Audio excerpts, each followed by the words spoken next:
आप सभी का सुपर कंसेप्ट क्लासेस में स्वागत है। और ये जो आज का वीडियो है क्लास 12 के स्टूडेंट्स के लिए बहुत ही ज़्यादा इंपॉर्टेंट होने वाला है, क्योंकि आज के इस वीडियो में आप लोगों को शर्मा के इस पेपर से बताने वाला हूं कि इतिहास का कौन कौन सा क्वेश्चन सबसे ज़्यादा इंपॉर्टेंट है।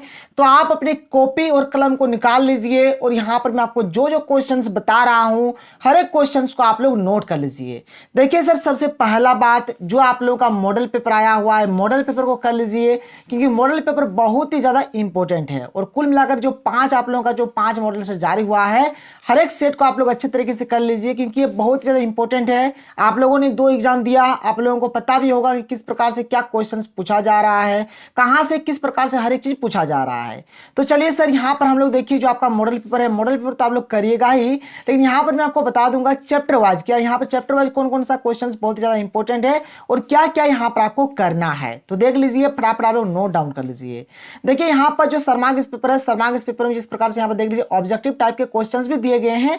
तो ये जो भी ऑब्जेक्टिव क्वेश्चंस होंगे एक वीडियो में आप लोगों के लिए लाऊंगा, जहां पर मोटा मोटे 50 या फिर 100 क्वेश्चंस होगा और हर एक चीज को हम लोग एक ही वीडियो में कवर करेंगे। बिल्कुल भी टेंशन नहीं लेना है। केवल आप लोग क्या करिए, यहाँ पर जो लॉन्ग टाइप के क्वेश्चंस है, जैसे कि यहाँ पर इस टाइप के क्वेश्चंस को आप लोग छोड़ दीजिएगा, ठीक है। जो आपका मतलब यहाँ पर जो थोड़ा शॉर्ट टाइप का क्वेश्चन होता है, जो लॉन्ग टाइप का क्वेश्चन होता है, उसी क्वेश्चन को यहाँ पर हम लोग डिस्कस करेंगे और आप लोग फटाफट कॉपी में नोट करिएगा। देखिए हमारे पास जो सबसे पहला जो प्रश्न है क्या है कि अकबरनामा के लेखक कौन थे, अकबरनामा पर संक्षिप्त टिप्पणी लिखें, ठीक है। और ये जो प्रश्न है बहुत ही ज्यादा इंपॉर्टेंट है। आप चाहे तो यहां से इसका आंसर ले सकते हैं, लेकिन यहां पर ये जो आंसर है ना उतना सही नहीं है। सही है सर, लेकिन आपको समझ में नहीं आएगा, लैंग्वेज थोड़ा अल्टर है, तो मैं आपको समझाऊंगा, लेकिन अगर आप खुद से भी करने सकेंगे तो आप लोग कर लीजिएगा इसका आंसर। आगे चलिए, जो अगला प्रश्न है देख लीजिए क्या है।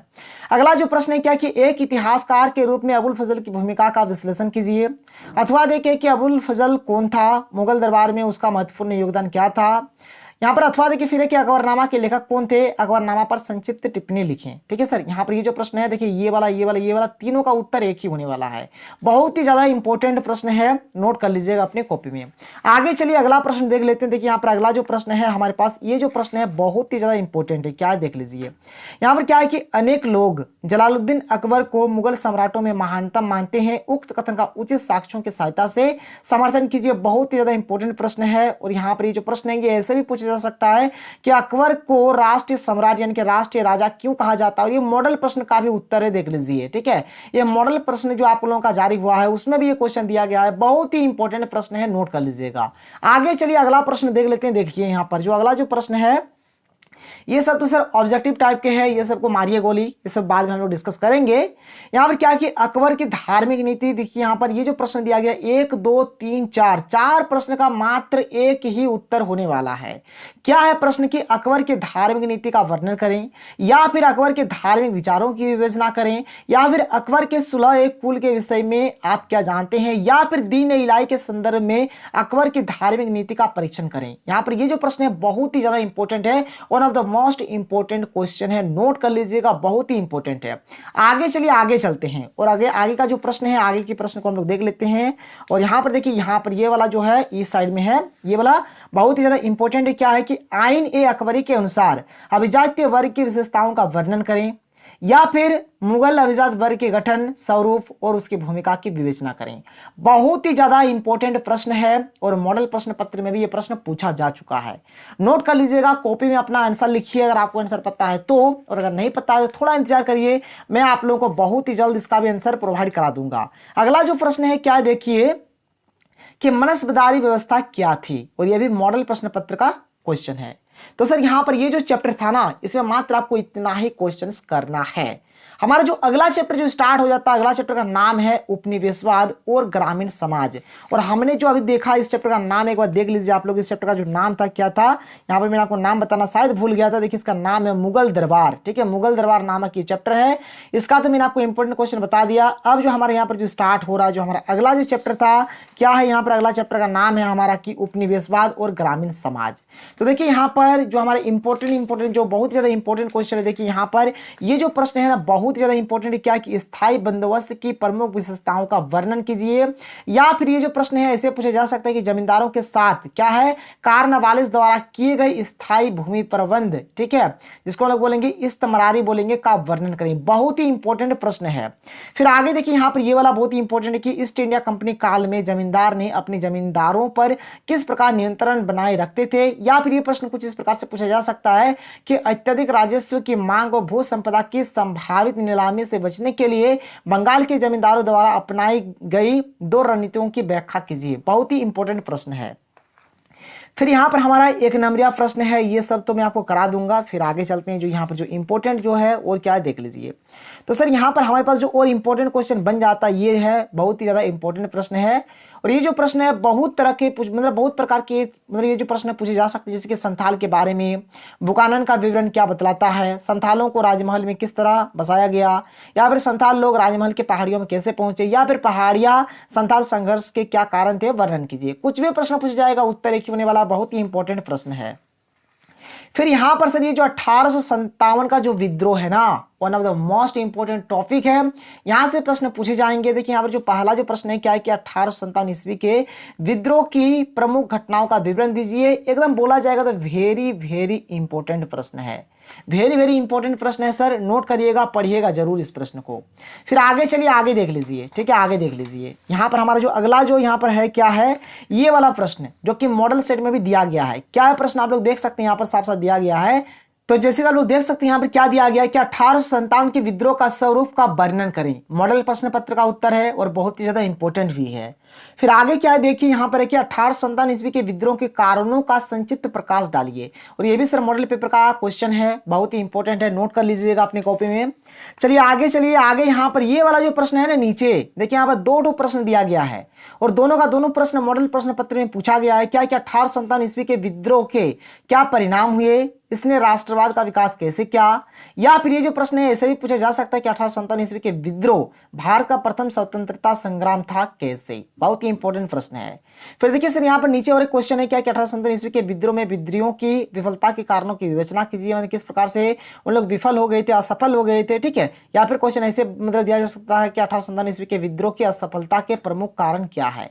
मतलब क्वेश्चन किसी भी प्रकार से भी पूछा जा सकता है, लेकिन आपको उत्तर यहाँ पर देना पड़ेगा, ठीक है। चलिए आगे चलिए, आगे हम लोग चलते हैं, अगला चैप्टर देख लेते हैं। अगला जो चैप्टर है, अगला चैप्टर का नाम है समकालीन दृष्टि में गांधी। और ये बहुत ही अच्छा चैप्टर, अगर आपने क्लास 10 अगर अच्छी तरीके से पढ़ा होगा ना, कभी भी अगर आपने थोड़ा बहुत भी पढ़ा होगा तो आप लोग इस चैप्टर में जितना भी इंपॉर्टेंट क्वेश्चन है हर एक क्वेश्चन का आंसर आसानी से दे देंगे।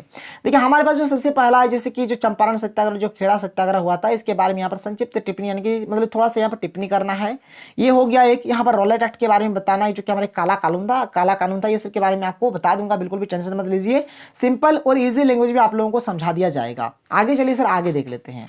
आगे जो है हमारा ये सब जो है बहुत ही ज्यादा इंपॉर्टेंट प्रश्न है और मॉडल प्रश्न पत्र में भी पूछा गया है कि उन घटनाओं का वर्णन करें जिसमें गांधी जी को असहयोग आंदोलन के लिए प्रेरित किया, या फिर असहयोग आंदोलन के कारणों का वर्णन करें। बहुत ही इंपॉर्टेंट प्रश्न है। फिर आगे क्या असहयोग आंदोलन के बारे में क्या जानते हैं, वर्णन करें, ठीक है। ये जो प्रश्न ऐसे भी पूछे जा सकते हैं, असहयोग आंदोलन के उद्देश्य बताइए, गांधी जी को असहयोग आंदोलन को क्यों स्थगित करना पड़ा। या फिर ये प्रश्न ऐसे पूछे जा सकता है कि असहयोग आंदोलन कब शुरू हुआ, इसके क्या लक्ष्य और कार्यक्रम थे, इस आंदोलन का अंत कैसे हुआ, ऐसे पूछा जा सकता है। या फिर ऐसे पूछा जा सकता है कि असहयोग आंदोलन के स्वरूप का वर्णन कीजिए। तो यहाँ पर सर ये सब जो आप लोग देख पा रहे हैं बहुत ही इंपॉर्टेंट है। यहाँ से देखिए यहाँ तक ये तो एक प्रश्न हो गया और ये 2 ठो मिलाकर एक प्रश्न हो गया, मतलब ऐसे पूछा जाइए, फिर ऐसे, और ये देखिए मॉडल पेपर में भी पूछा गया क्वेश्चन है, कोई दिक्कत नहीं, आप लोग नोट कर लीजिएगा। आगे चलिए, आगे बढ़ते हैं। आगे देखिए हमारा जो अगला जो इंपॉर्टेंट क्वेश्चन है और क्या है, डांडी यात्रा या फिर डांडी मार्च बहुत ही इंपॉर्टेंट हो जाता है। ये वाला और ये वाला एक ही टाइप का चीज है, ठीक है, मतलब आप लोग देख लीजिएगा। जो नमक यात्रा, डांडी यात्रा जो है, यहाँ पर ये भी इंपॉर्टेंट क्वेश्चन यहाँ पर है सर। इसका भी आप लोग क्या करें कि स्क्रीनशॉट लेकर रख लीजिए और मैं आप लोगों को आंसर यानी कि सॉल्यूशन भी बहुत ही जल्द प्रोवाइड करा दूंगा। चलिए आगे देख लीजिए। यहाँ पर आगे और क्या दिया गया है। अब यहाँ पर एक जो यहाँ पर चैप्टर दिया गया है सर, बहुत ही इंपॉर्टेंट चैप्टर है और यहाँ पर अच्छे क्वेश्चन यहाँ पर दिए गए हैं। यहाँ पर देख लीजिए हमारा अगला चैप्टर क्या है कि मौखिक स्रोतों द्वारा विभाजन को समझना। और यहाँ पर ये जो प्रश्न है सर, देखिए कितना प्रश्न है, 1 2 3 4 5 5 प्रश्न का आंसर होने वाला है, मात्र और मात्र एक। तो प्रश्न क्या है कि देश विभाजन के लिए उत्तरदायी कारणों का वर्णन करें, या फिर ब्रिटिश भारत का बंटवारा क्यों किया गया, या फिर भारत में सांप्रदायिकता के उद्भव एवं विकास पर प्रकाश डालिए, या फिर क्या 1946 के चुनाव के बाद बंटवारा क्या है अवश्य भावी हो चुका था, या फिर उन परिस्थितियों का वर्णन करें जिनमें भारत का विभाजन हुआ और भारत को स्वतंत्रता प्राप्त हुई। मॉडल प्रश्न पत्र का क्वेश्चन है, बहुत ही ज्यादा इंपॉर्टेंट भी है। नीचे वाला जो प्रश्न है इसको भी करिएगा, क्योंकि यहाँ पर 1 2 4 प्रश्न है सर, 4 प्रश्न एक ही टाइप का है, उत्तर मात्र एक ही होने वाला है।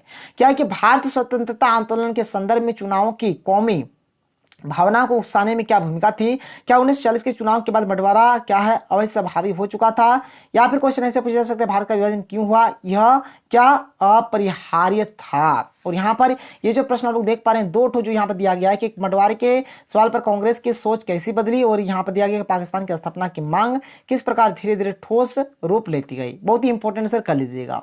आगे चलिए आगे देखते हैं, और ज्यादा कुछ है नहीं, थोड़ा सा वीडियो पर बने रहिएगा, मजा आने वाला है।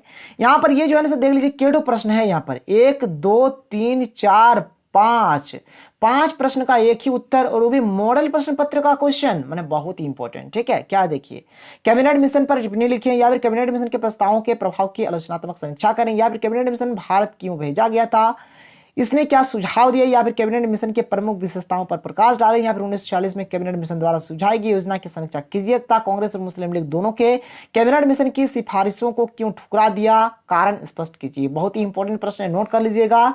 और यहाँ पर ये जो प्रश्न दिया गया है बहुत ही इंपॉर्टेंट है, क्या है कि मार्च 1940 के बाद के घटना चक्र का वर्णन कीजिए जिसका अंत भारत विभाजन के रूप में हुआ, या फिर प्रत्यक्ष कार्रवाई के फलस्वरूप होने वाले सांप्रदायिक दंगों की विवेचना कीजिए, या फिर मुस्लिम लीग का प्रत्यक्ष कार्यवाही दिवस क्या था, संक्षेप में उल्लेख करें। यह भी इंपॉर्टेंट है।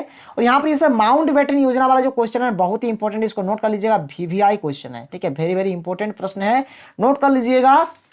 और अगर आप लोग इतना कर लेते हैं सर और कुछ करने का जरूरत नहीं है। लास्ट चैप्टर का नाम है संविधान का निर्माण। यहाँ पर जो ये जो प्रश्न है very very very important question है। क्या है कि भारतीय संविधान के निर्माण में उठे किन्हीं 4 महत्वपूर्ण मुद्दों को समझाएं, या फिर जब संविधान बन रहा था उस टाइम क्या क्या समस्या आया था, ये सब के बारे में बताना। और देख लीजिए यहाँ पर 3 प्रश्न का एक ही उत्तर होने वाला है। बहुत ही मतलब बहुत ही इंपॉर्टेंट क्वेश्चन है ये।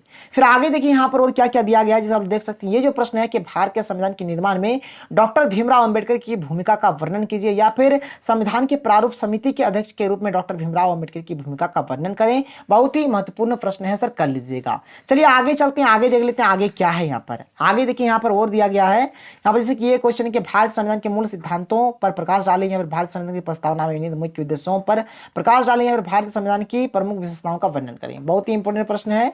फिर यहाँ पर ये जो उद्देश्य प्रस्ताव जो पंडित जवाहरलाल नेहरू द्वारा जारी हुआ था, इस पर ये क्वेश्चन कि पंडित जवाहरलाल नेहरू के उद्देश्य प्रस्ताव को एक ऐतिहासिक प्रस्ताव क्यों कहा जाता है, उल्लेख करें। यह भी एक महत्वपूर्ण प्रश्न है। ठीक है, फिर इधर आपका और यहाँ पर ये संघ सूची, राज्य सूची, ये सब के बारे में यहाँ पर एक प्रश्न दिया गया। संघ सूची, राज्य सूची, संवर्धित सूची, यहाँ पर ये क्वेश्चन बहुत ही इंपॉर्टेंट है। देखिए यहाँ पर 3 प्रश्न का मात्र एक ही उत्तर होने वाला है, देख लीजिएगा, बहुत ही अच्छा क्वेश्चन है। अब मात्र यहाँ पर हमारे पास और एक क्वेश्चन बाकी है जो कि हमारा लास्ट है, क्या है मिला लीजिए और देख लीजिए। और ये मॉडल प्रश्न पत्र का क्वेश्चन है कि भारत संविधान के प्रमुख विशेषताओं पर प्रकाश डालें। बहुत ही महत्वपूर्ण प्रश्न है सर, तो यहाँ पर मैंने आपको कंप्लीट बता दिया, और यहाँ पर हमारा शर्मा इस पेपर का महत्वपूर्ण प्रश्न खत्म हो जाता है। और शायद आप लोगों को वीडियो पसंद आया होगा। अगर वाकई में वीडियो पसंद आया है तो वीडियो को लाइक करिए। तो मिलते हैं अगले वीडियो में। थैंक यू, जय हिंद।